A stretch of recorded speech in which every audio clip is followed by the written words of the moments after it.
Et bonjour à tous, vous le savez, on se retrouve comme toujours sur le BTC face au dollar. Ça ne change pas et on va l'analyser ensemble. Et d'ailleurs, aujourd'hui, qu'est-ce qu'on va analyser? Et surtout, en commençant, de quoi on ne va surtout pas parler aujourd'hui? On ne va pas parler, ou en tout cas que très peu, des très grandes vagues bleues qui sont ici à l'écran et de cette zone de short qui avait été indiquée aux alentours des 24 000.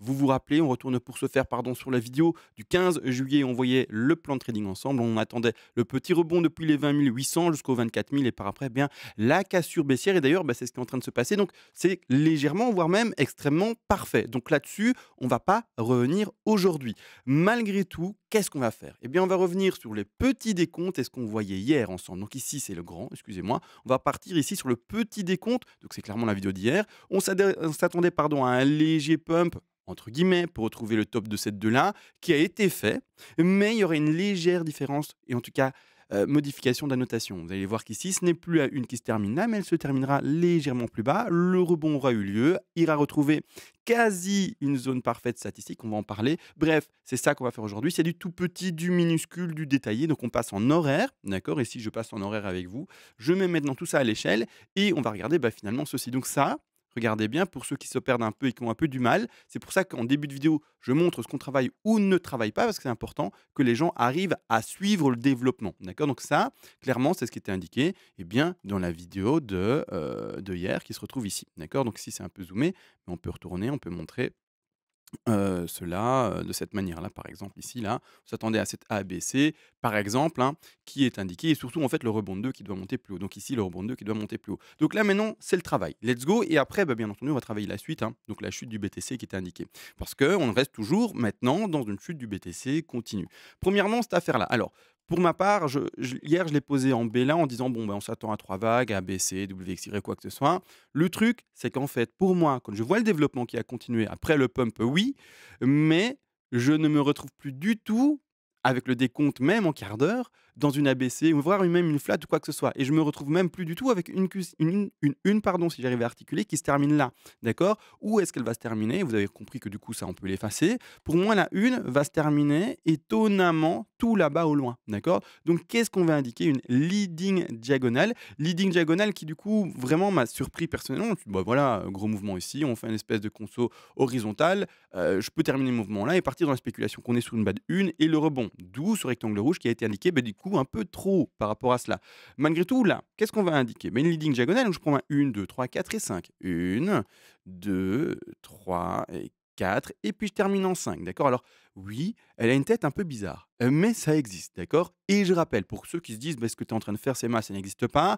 Les 4 ne peuvent pas, par exemple, transpercer le top de 1 et cetera». C'est complètement faux. Vous allez sur Google même et vous aurez toutes les infos, d'accord? Vous tapez ending diagonale ou leading diagonale et on vous montrera que oui, effectivement, en fait, la 4 peut transpercer le top d'une une, mais dans ce cas-là, ce sera soit une leading, soit une ending. Je ne vais pas aller dans la théorie à fond, parce que de toute façon, il y a mon PDF pour ça, et cetera, où on explique tout, dans quelle configuration on peut avoir une leading, dans quelle configuration on peut avoir une ending, et cetera. Mais bref, d'accord? Moi, je vois ça, en fait, d'accord? En quart d'heure, je lis 5, je lis 5, je lis 5 et je lis ici des rebonds en ABC. Donc clairement, je me pose ma leading ici et par après le rebond 2. Rebond 2, d'accord? Je reprécise, important, on retrouve la zone statistique des 50 à 61,8. Donc par rapport au travail d'hier, j'avais posé mon Fibo de cette manière-là, par rapport à ce bas-là. Et on retrouve le rectangle rouge dans les 50-61,8. Mais maintenant que ma vague, je la pose avec une leading diagonale en fin, d'accord, là-bas en bas, donc j'étends mon Fibonacci, et donc le rectangle et la zone statistique n'est plus la même. La zone statistique est légèrement plus basse, d'accord, donc 50 à 61,8. Malgré tout, là, malheureusement, hein, pour ceux qui voulaient ouvrir un short, je l'ai dit, hein, soit vous l'aurez, soit vous ne l'aurez pas, mais on attend la zone statistique. En ayant refait ce travail, même si vous aviez été parfait dans l'adaptation en direct avec le BTC et le cours, en voyant le pump en se disant: voilà, ce n'est pas pour ma part une flat qui va à 161,8 de retracement». Je dis beaucoup de choses, désolé pour les néophytes, mais tous ceux qui ont fait le développement en temps réel et un travail avant de voir ma vidéo, vous savez de quoi je parle. Il y avait peut-être une flat potentielle, là ici une C, d'accord? Enfin, plein de décomptes avec une une, donc la grande une blanche qui était bel et bien finie là-bas. Bref, vous avez compris, plein de petites choses, encore une fois et toujours de travail et d'analyse. Et même si vous aviez été très efficace dans votre réadaptation de plan de trading et de décompte de vagues, on n'a pas atteint cette zone statistique. Vous voyez bien, on a atteint les 50. En plus de ça, le pump était juste fulgurant. Il s'est fait en 2 heures à peine, trouvé son top, et puis par après, on a écrasé vers le bas et let's go. Là, pour le moment, on est en train de consolider d'ailleurs. On va en parler également. Mais du coup, ce trade-là, c'est un trade qui normalement n'a pas été pris. en short, d'accord? Maintenant que ça a été vu, expliqué. Pourquoi je modifie ça en leading diagonale? Pourquoi le rebond, mais malheureusement, on n'a pas eu ce short-là? C'est la vie, on aura d'autres occasions, bien entendu. On va continuer le décompte parce que du coup, je fais quoi? Moi, bah, je pose, et vous l'avez bel et bien vu, je retire maintenant la leading, je la laisse en visible, mais je la mets en tout petit. Comme ça, elle ne gêne pas trop à la lecture. 1, 2, 3, 4, 5, toujours indiqué. Rebond de 2. Mais surtout, là, c'est important de comprendre que de toute manière, dans le degré légèrement plus grand qui est ici en blanc, 1, 2, 3, on va retrouver premièrement 5 décomptes qui sont mis là, 1, 2, 3, 4, 5 pour le sous-décompte. Et d'ailleurs, je vais le mettre maintenant en retrait parce qu'on ne va pas parler directement de celui-ci. Mais il faut comprendre une chose, c'est que là, j'ai mes stats qui m'attendent pour ce grand degré. Il faudrait que les petits décomptes là, que je viens de mettre en légèrement retrait, donc en 1, 2, 3, 4 et 5, réussissent à atteindre normalement l'objectif statistique de cette 3 là. Je rappelle, c'est important, vraiment, d'accord? Ça va nous aider à décompter ceci en fait, c'est que en fait, il nous faut atteindre statistiquement, eh bien, les 161,8 de Fibonacci qui se retrouvent ici, d'accord? Le rectangle est un peu plus grand, d'accord, par rapport à la zone, vis-à-vis également du travail en logarithmique. Comme ça, on est d'accord, voilà, le log se retrouve un peu plus haut par rapport au début du rectangle, mais comme ça, voilà, on englobe les 2 Fibonacci possibles, qu'ils soient en logarithmique ou en non logarithmique, d'accord? Ici, je reste en non logarithmique pour juste élaborer mon plan. Le jour où, en fait, on verra le rebond réel d'une 4, on le posera là où le réel bas a été fait et puis c'est tout. Mais la statistique veut qu'on atteigne au moins du coup ce rectangle ici, d'accord? C'est-à-dire aux alentours des 20 140, allez voilà 20 140 et un peu plus bas ici les 19 895 pour ce degré en blanc, d'accord? Grand degré en parenthèse. Maintenant du coup, comme nous on doit compléter 5 vagues, 1, 2, on est en train de faire la 3, 4 et puis 5. Eh bien, on va zoomer là-dessus, d'accord? Je vais mettre maintenant le degré un peu plus grand en retrait, hop, de cette manière-là. Je vais mettre celui-ci maintenant en plus épais, comme ça on le voit maintenant, et surtout je vais le mettre en visible, et c'est de ça dont on va parler. Les objectifs, toujours la même chose dans ce cas de figure-là, d'accord? On va faire le même travail, parce qu'on est également dans une 3 dans ce scénario-là. Faire exactement le même travail. Statistiquement, 161,8, d'accord? Donc on pose le Fibonacci de cette manière-là, ce qui nous mènerait ici déjà normalement à atteindre les 168 et donc l'objectif des 19 800 et quelques dollars. Donc peut-être une, finalement, explosion vers le bas, ça se dit pas, mais du coup un écrasement, pardon, vers le bas beaucoup plus puissant et une 3 de plus grand degré qui irait rechercher ces objectifs peut-être de 261,8, 423,6. Là, je vous ai mis quoi? Ce premier petit rectangle, c'est l'objectif statistique minimum. Mais cette 3 là, ici, peut vraiment aller beaucoup plus bas, bien entendu, et écraser, je sais pas, aller, comme je vous ai dit, au Fibonacci beaucoup plus grand dans leur extension, d'accord? Malgré tout, là, on a quand même des choses intéressantes à visualiser et ce qui va être super important maintenant, en fait, c'est de surtout observer ceci. Vous voyez cette latéralisation qui est occupée de s'effectuer son horaire là, maintenant ça fait quasiment, quasiment de nouveau une dizaine d'heures. 1, 2, 3, je vais pas calculer, c'est chiant. Mais, quasiment également une petite dizaine d'heures qui est en train de faire une vraie latéralisation à l'horizontale. Je vais être transparent avec vous. Si le pump ici s'effectue vraiment plus fortement, d'accord? Si en fait il latéralise et puis en fait il s'extrait vers le haut, je vais indiquer, d'accord? Clairement, hein, je vous le dis, hein, eh bien une 3 qui sera forte, d'accord? Une 3 ici qui sera forte. Pourquoi? Parce que si on ne latéralise pas et qu'on ne ressort pas vers le haut et c'est-à-dire qu'on latéralise, pardon, et qu'on sort vers le bas, je vais l'introduire comme ceci. Une 3 faible, une 4 et puis après on ira chercher la dernière 5 pour rentrer et vraiment matcher. Même si on est d'accord et donc après une 5 plus courte, hein, bien entendu pour, la beauté de l'écriture. Voilà. Mais même si on est d'accord qu'une 3 statistiquement va chercher ses 161,8. Je suis désolé, c'est très technique. Donc là, qu'est-ce que normalement statistiquement on doit attendre comme développement? Pas ce que je mets à l'écran maintenant. Normalement non, d'accord? Normalement, on va du coup attendre une 3 plus basse, une 4 après, une 5 après, une 3 après ici et ceci logiquement doit en fait pumper parce que on dessinerait et là, je vais enfin plus dans le détail, une sous une. Vous allez voir, ça fait beaucoup de choses à l'écran, je suis désolé. Une 3, 4 et 5. Du coup, je vais changer la couleur pour qu'on puisse vraiment le visualiser et voir les choses. Je vais le mettre en rose, ça flash un peu. C'est pas un réel rose, mais on sait qu'on bon voilà, ça ira. Ici, je vais mettre un degré légèrement supérieur. Je vais mettre en intermédiaire ici, de cette manière-là. Et c'est-à-dire qu'en fait là, on se retrouverait dans quoi?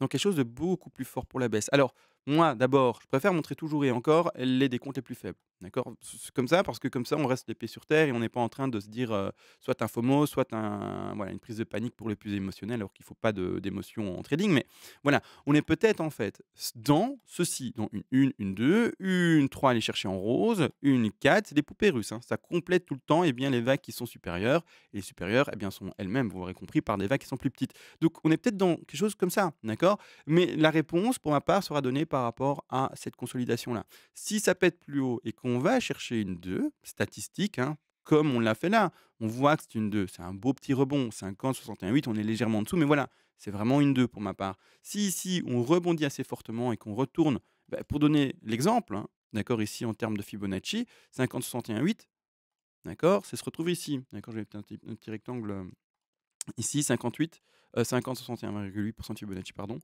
Hop, je le mets de manière visible. C'est la même chose, d'accord? Donc là, si on rebondit là, c'est de nouveau une zone de short. La zone de short là qui n'avait pas été prise par rapport à ce rebond de 2, eh bien on refait le boulot à nouveau pour les vagues plus petites. Si elle rebond, c'est parfait, hein, vraiment. Et malheureusement, entre guillemets, c'est parfait pour le rebond et prise de short, mais c'est une mauvaise nouvelle pour les boules qui espèrent qu'en fait on continue à monter. D'accord? C'est bête, mais le rebond sera une mauvaise nouvelle pour les boules. C'est fou, mais voilà. Parce que ça va engager par après à des vagues d'un plus petit degré encore, plus fort, qui vont amener les vagues de plus grand degré plus bas, d'accord? Avec des objectifs plus bas. Dans ce cas de figure-là, bon, on fera le travail, pour ce petit degré, s'il se confirme de cette manière-là, demain, d'accord? Si ça ne se confirme pas et si après la vidéo parce que là, maintenant, on est dans une phase d'observation, d'accord? Il n'y a pas une prise de trade pour ma part maintenant, au moment où je parle. La prise de trade, elle se passe si elle se on rebondit un peu et on short. Autrement, là, maintenant, il n'y a pas de trade à prendre. On est plutôt dans voilà, l'observation, on est l'expectative, on est vraiment dans, voilà, dans la temporisation et dans la mise en place d'un plan de trading et dans le j'attends. J'attends le bon signal, j'attends le bon mouvement, j'attends quelque chose que j'ai prévu. Si eh bien, il ne se passe rien de ce que j'ai prévu à l'écran. C'est qu'on n'est pas du tout dans le plan de trading que j'ai prévisualisé à l'avance, en tout cas que j'ai imaginé, mis en place. Et à ce moment-là, ça ne sert à rien de rentrer dans quelque chose au hasard dont j'ai aucune idée de ce qui va peut-être se passer par rapport à quelque chose de travaillé. Vous comprenez? Donc là, on attend le rebond. S'il n'y a pas de rebond, on ne prend pas le short et on le laisse faire, bien entendu. Maintenant, de cette manière-là, euh, donc on attend ça, d'accord? Et si, au contraire, je vous l'ai dit, eh bien, il n'y avait pas ce rebond, donc je vais le retirer. Eh bien, on va aller chercher, «bêtement» entre guillemets, eh bien, ce bas de 3 là, une consolidation de 4 là et puis après aller chercher une dernière 5 ici et poser par après, eh bien, notre fameuse 3, d'accord? Et puis après, bon, la suite, hein, excusez-moi, tout a été déplacé et de cette manière-là, ça nous fera et c'est les stats, je le dis et j'aime le dire, les stats nous amènent pas à croire en ça. D'accord? C'est-à-dire une 3 qui a été chercher même pas ses 100 de Fibonacci. Ça ne nous amène pas à croire en ça. Donc on tempo, on regarde comment ça se passe. Ça, c'est pas le décompte à privilégier étonnamment, parce que la 3, normalement, en fait, sa stat, c'est d'aller là-bas, tout en bas. Mais après, si c'est ça que ça fait, parce que c'est hors stat, ça sera hors stat et c'est tout, d'accord? Quand on dit: «C'est les stats qui se produisent», c'est-à-dire que les le plus grande des chances, c'est ça. Mais il reste une infime partie de chance où, au contraire, on ne respecte pas cette statistique et il se passe ce qu'on observe normalement. Je reprends ma phrase. Il se passe pas ce qu'on observe, pardon, normalement. Waouh, j'ai eu un peu du mal, mais c'est pas grave. On va pas recommencer la vidéo pour ça ou sinon, ça va être ennuyeux. Maintenant du coup, voilà, d'accord? Vous avez normalement juste déjà, pour le moment, eh bien, ces sous-vagues que je vais mettre en retrait également, mais juste déjà maintenant la perspective baissière, du fameux BTC que l'on peut appuyer grâce aux vagues de plus grande envergure, d'accord? Elles sont déjà plus installées, elles sont déjà beaucoup plus stables. Et les objectifs à attendre normalement sont ceux-ci. Donc ceux qui ont ouvert le short depuis là-bas tout en haut, je vais le mettre maintenant en évidence de nouveau. Donc ceux qui ont ouvert le short depuis qu'on avait mis ensemble, je remontre quand même maintenant pour que les gens comprennent qu'on a changé de time frame. Eh bien ceux qui ont ouvert le short depuis là-bas en haut, pour vous tout se passe bien, d'accord? Vraiment tout se passe bien. On est encore loin pour vous d'ailleurs du premier TP, parce que le premier TP il a été placé là-bas, aux alentours des 17 000. Mais voilà, j'ai expliqué ça d'ailleurs hier ou avant-hier, je ne sais plus. Votre stop loss, vous pouvez déjà au moins les placer normalement à votre point d'entrée, voire même vu l'évolution du cours maintenant, parce que l'évolution du cours, on va quand même le revisualiser bien, parce qu'on parfois on a un peu du mal à le lire, voire même on peut déplacer son stop loss ici aux alentours des 23 830 pour les plus agressifs. D'accord? C'est pas le plus agressif, en fait. Mais pour ceux qui ont le moins froid aux yeux avec leur stop loss et se disent: «C'est pas grave si je sors du trade», vous pouvez rentrer en termes de stop profit maintenant, d'accord? Rentrer en dessous de ce rectangle rouge et le mettre en haut de cette 2 là. Normalement, si le décompte qu'on est en train d'effectuer, si le plan de trading qu'on est en train d'effectuer est bon, on ne devra pas retourner au-dessus de ces 2 là, d'accord? Donc le cours, il est où? Il est à ce niveau-là. On ne devra pas retourner au-dessus de ce niveau-là blanc, d'accord? Donc stop profit. Donc c'est-à-dire que si on va au-dessus de ça, on invalide le plan, d'accord? Maintenant à vous de voir, parce qu'il reste toujours du bruit, il y a également l'erreur humaine possible, on n'est pas ici un ordinateur quantique et cetera, vous avez compris? Donc l'erreur humaine est possible. Peut-être qu'on est bel et bien dans une tendance baissière, que malgré tout, il va y avoir ce fameux rebond que je n'ai pas envie de voir, qu'il va aller chercher pour ceux qui n'ont pas froid aux yeux, eh bien, ce fameux stop profit. Donc, vous ne serez pas perdant, c'est un stop profit, donc c'est nickel, hein, d'accord? Vous aurez fait un petit bénéfice sur ce trade-là. Mais qu'après, en fait, on ne refera pas de nouveau une explosion comme ça. On fera juste une chasse au stop et par après, on va enfin vraiment cracher. Donc, voilà, on fait attention à ça. Et d'ailleurs, également, et ça, c'est intéressant de revenir là-dessus. Là, beaucoup de détails, hein. Je suis vraiment désolé. D'ailleurs, parce que comme je vois que, voilà, c'est vraiment beaucoup de détails, j'ai écrit un PDF, boum, il est en train de s'afficher maintenant. Ce PDF, je vous l'envoie contre une donation, bien entendu, pour aider la chaîne. Ceux qui regardent la chaîne disent: «Beh, le petit gars, il fait un bon travail et cetera. Bon, je vais le soutenir». À part mettre des likes et mettre des commentaires pour le soutenir, c'est très bien, ou m'abonner, c'est très bien, mais je vais aller plus loin, eh bien, dans mon aide, vous pouvez le faire. Vers les premiers paliers de donation, vous recevrez le PDF qui est en train de s'afficher et également vers les derniers paliers de donation, donc c'est-à-dire en fait les grands fous qui font une donation dingue, eh bien vous aurez le PDF et également la possibilité de me demander une analyse à la demande sur l'actif spéculatif de votre choix, qui soit d'ailleurs crypto-monnaie ou pas, c'est-à-dire un actif tout à fait classique, prenons par exemple Facebook, Amazon pour les plus connus ou peu importe ce que vous voulez eh bien analyser. Bon, ça, petite pub faite pour la chaîne et on repart ici dans l'analyse du BTC. Et comme je disais, en fait, je parlais du PDF parce que là, je vais vraiment passer dans du technique à fond et il faut être accroché. Regardez bien, on est dans quoi? D'accord? On est bel et bien dans une 4 vers une 5. D'accord? On est bel et bien là-dedans. C'est-à-dire que cette 4 vers 5, et donc je vais peut-être changer de graphique pour montrer ça de manière plus simple en fait. Je vais passer sur un graphique où il y a rien. Hop, je retire d'ailleurs, ça sert à rien. Hop, je retire et on va partir sur un graphique où il y a rien. Donc ici maintenant, je repars en daily, ça sera plus simple pour exprimer ça. J'aurais dû peut-être le préparer avant d'enregistrer, mais j'étais pas bon, en fait, ce que je fais comme vidéo, c'est toujours spontané, hein, donc bon, la racine commence quelque part, je pense que c'était je ne sais plus, c'était là, je pense, la 2 ici, la 3 là, je ne sais plus, la 4, je ne sais plus, je là, j'ai pas travaillé le truc, tout est juste là, sur l'autre graphique, mais là, j'ai mis haut la main. Mais ce qui nous intéresse, en fait, donc là, tout est juste ici, d'accord? Mais là, j'ai pas calculé, j'ai pas oui, bah, je suis plus ou moins bon, je crois. OK, j'ai bien posé mes vagues. Mais ce qui m'intéresse, c'est surtout 4 vers 5. 5, d'accord? Vous l'entendez, vague 5. Donc qu'est-ce qu'on peut dessiner dans une vague, pardon, 5? On peut dessiner soit une impulsive et c'est le décompte que j'ai commencé avec vous. J'ai commencé impulsive, mais on peut commencer également une ending diagonale. Ending diagonale, c'est quoi? Alors, c'est également 5 vagues. Je l'ai montré d'ailleurs en début de vidéo, mais c'est également 5 vagues, d'accord? Une 2, une 3 et une 4 qui rebondit fortement et qui peut, d'accord? Et elle ne le fait pas toujours en plus une ligne diagonale, mais qui peut aller réécraser le top de 1 et puis terminer en 5. C'est vraiment en fait ending, fin de figure et soyez pas étonnés de souvent alors le BTC de mon expérience lue sur les différents graphiques et les derniers, crash faits nous a jamais fait de ending diagonale, mais malgré tout je l'ai déjà lu sur d'autres graphiques, d'autres cours, d'autres altcoins qui elles ont fait des ending diagonales et c'est possible que cette fois-ci, même s'il l'a encore jamais fait dans une fin de bull run de crash pardon, on fasse une ending diagonale. Donc là maintenant, on peut très bien se dire, eh bien on va compter une première A, B, C, heu A, B, puis terminer avec une C, d'accord? Je vais essayer de la mettre en évidence ici maintenant. Une A, B, C et je rappelle les A, B, C, c'est quoi? C'est les sous-décomptes des endings, d'accord? Donc on peut très bien faire une A, B, C, d'accord? Ensuite rebondir de nouveau en A, B, C parce qu'une ending, c'est que du A, B, C en zigzag. Si vous ne parvenez pas à décompter du zigzag dans une ending, c'est que vous n'êtes pas dans une ending et vous voyez bien, en fait, ce que j'expliquais par au stop loss. C'est pour ça que je parle, en fait, du landing, c'est que ceux qui auraient été par exemple plus agressifs, ceux qui n'ont pas froid aux yeux, qui vont mettre leur stop loss en termes de stop profit et donc ils vont aller, par exemple là, d'accord, aux 23 000. Les 23 000 sont la correspondance par rapport au, ici, d'accord, 23 000 par rapport au 2, d'accord, de l'impulsif classique et cetera que je commence. Mais si en fait, en allant chercher donc cette 1, 2 et 3, eh bien on ne dessinait pas 1, 2, 3 d'impulsif, mais on dessinait A, B, C et c'est tout à fait possible. À ce moment-là, eh bien, le rebond, donc ABC, hein, on va le simuler là-bas. Parce que là, c'est vraiment très bas, je suis déjà à 19 000, mais on va le simuler ici, aux alentours des 20 000. ABC, ABC en zigzag de nouveau ici. Eh bien là, le rebond de 2 peut aller très haut, d'accord? Même refaire quasiment un double top.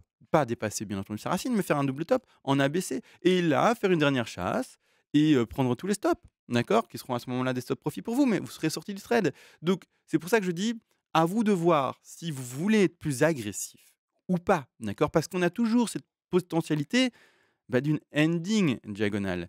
Plus tard, donc dans quelques jours, dans quelques semaines, quand on aura un décompte plus complet et qu'on dira: «Non, on n'est pas dans une ABC». Donc c'est-à-dire qu'on aura fait une 4 et puis une 5. Donc c'est-à-dire qu'on aura bel et bien fait, ce qui est indiqué pour le moment à l'écran. Qu'on aura bel et bien fait, je zoome dessus, une 3, fin de c'est possible, A, B, C, mais une 3, 4, on ne rebondit pas fortement, on le fait peut-être en WXY, en triangle, tout ce que vous voulez, mais pas en zigzag par exemple, et puis on réenfonce en 5. Là, OK, on est en impulsive, d'accord? On l'entend bien et là, on passera sur autre chose et on continuera en fait notre décompte. Mais au contraire, si on fait A, B, C et qu'on voit un rebond fort à ce moment-là, let's go, on passe en ending diagonale, d'accord? Donc c'est pour ça que je vous explique que vous êtes libre de mettre où vous voulez votre stop, selon ce que vous attendez et selon votre, entre guillemets, «agressivité». Voilà. Là, j'ai été très complet. Désolé, hein, pour les néophytes. C'est pour ça que je vous ai dit, j'ai tout écrit, d'accord? Et comme ça permet également d'aider la chaîne, bien entendu, on va pas se le cacher. Mais j'ai tout écrit parce que c'est beaucoup de choses à assimiler et l'avoir juste écrit, posé voilà, noir sur blanc et de pouvoir le lire à son aise, le relire plusieurs fois même et pas juste balbutié par quelqu'un qui essaye d'expliquer le mieux possible en vidéo, mais qui parfois s'exprime mal, moi, bonjour. Clairement, il faut le comprendre, d'accord? C'est intéressant d'avoir des choses écrites et bien écrites avec tous les détails d'ailleurs. Donc là, maintenant, c'est ce qu'on attend. On est encore dans cette perspective. Est-ce qu'on est encore dans une impulsive ou est-ce qu'on est dans une ending? C'est pour ça qu'on fait attention, d'accord? Donc si on revient sur de l'horaire, voilà, là également, on est dans cette lecture-là. Ça commence à s'écraser, pas trop vite. On ne doit pas émotionnellement se dire: «Ah ça y est, bougie rouge, ça descend, on va vers la cave maintenant». Non, c'est juste une bougie rouge. Mais voilà, on verra ce que ça dessine. Pas trop vite, ça y est, la 4 est validée maintenant. On verra si ça écrase la 3, comment ça écrase la 3 également, à quel point, et cetera. Si ça, c'est bel et bien une 3, d'accord, on l'a compris, c'est pas une 3, quoique ça descend vite. Mais encore une fois, pas d'émotion. Je vais mettre fin à la vidéo de toute manière. J'ai pris l'habitude, et c'est à cause du montage, de faire des vidéos qui se terminaient de manière abrupte. Je fais pas exprès, mais ça fait un charme. Mais malgré tout, je vais pas le faire exprès comme dit. Je vous dis juste, du coup, à la prochaine. Merci de votre présence, bien entendu, et on se voit à demain. Ciao.